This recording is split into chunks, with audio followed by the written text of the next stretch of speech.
is a universal language. It unites all cultures and backgrounds. It's the coolest thing. Gwen and I both have experienced this firsthand. We're very lucky. Do you remember the first time you ever played, like, outside the country?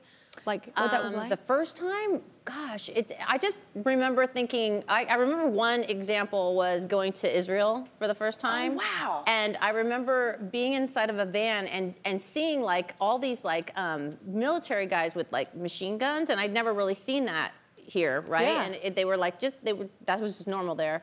And these guys were like coming up to the van, and this guy looked in and he was like, "Don't speak," and he starts singing my song, and I was like, "Oh my gosh, he knows my song!" Like it was like.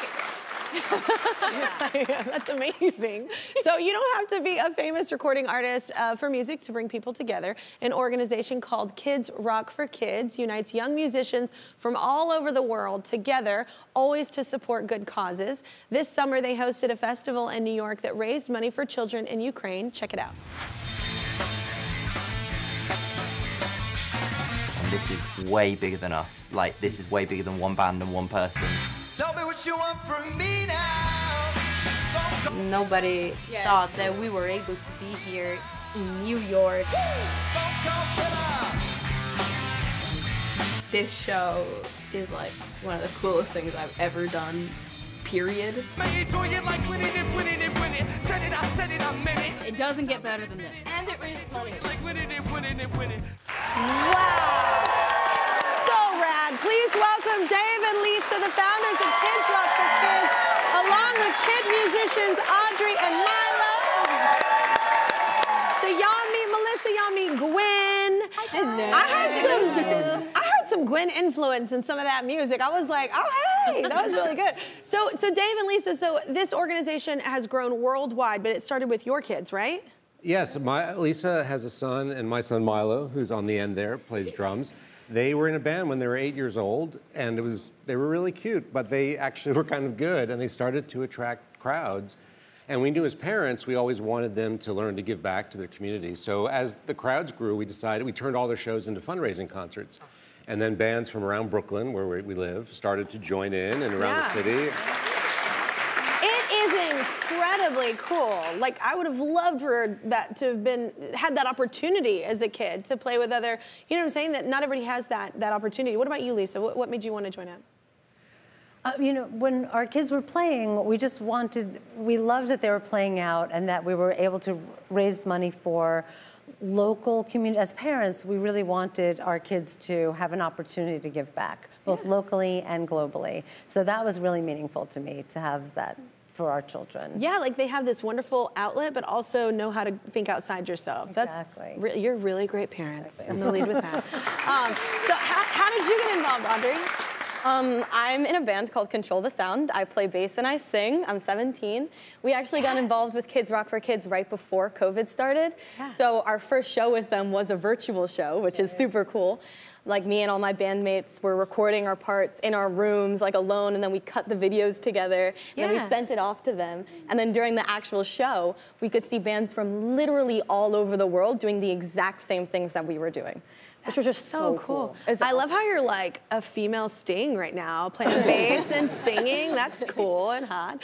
So Milo, I understand that you formed a band with kids like all around the globe, right? Yeah, so I had the honor of playing in the festival, the Come Together Festival in June, and I played with kids from Australia, Canada, Colombia, California, which is kind of far away if you live in New York.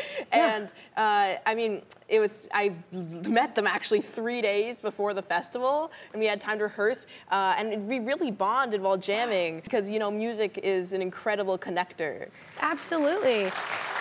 So, Melissa, comedy is also cross-cultural. Do you agree? I think, and not just music, but comedy. Oh, yeah. I think that's the best feeling is you're like, oh, we're connecting and laughing together, and it just is, it's the best. It feels so beautiful.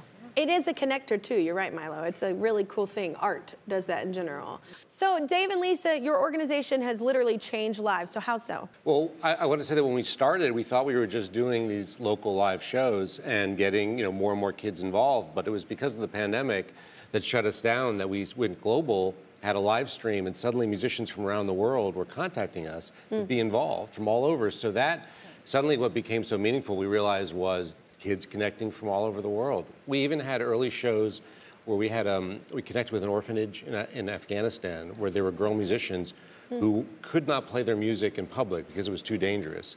So we put them on a Skype live stream and we projected them on stage.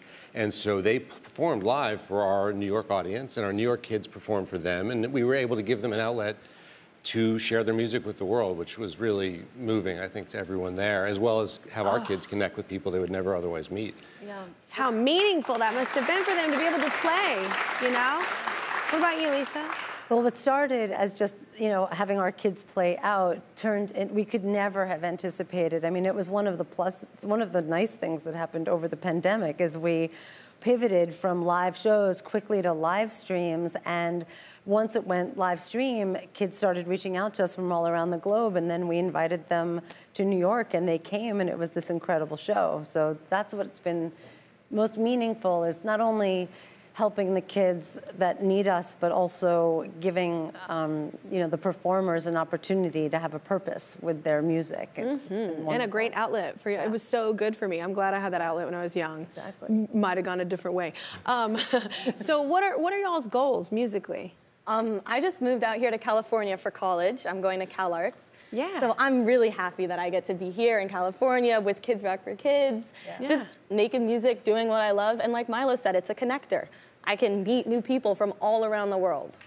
What about you? What do you want to do? Well, I'm not even 14 yet. So, and even though I have been playing drums for about 10 years, I still am really a beginner in the whole music industry. I mean, maybe one day I'll be in a band and hopefully like go around the world and tour the world. Or, I'm a songwriter and I love to do that too. So hopefully that will go somewhere.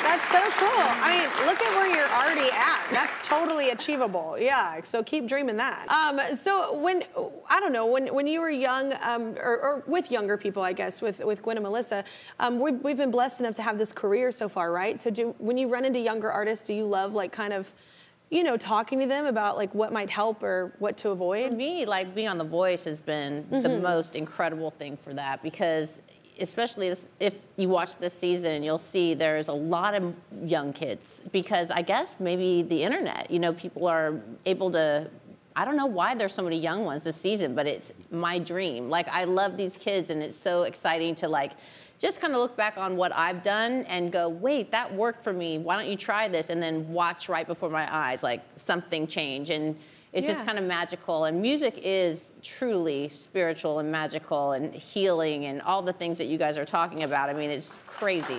It is. Yeah.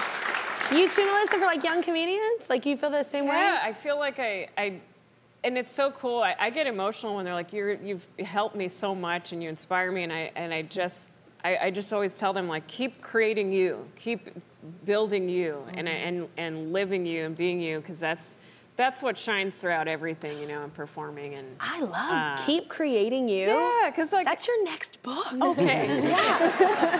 That's incredible. I love that, because we shouldn't ever stop learning, and we can always grow and get better and be better versions of ourselves. I love that. Anyway, thank you so much, everybody here. This is incredible what y'all are doing.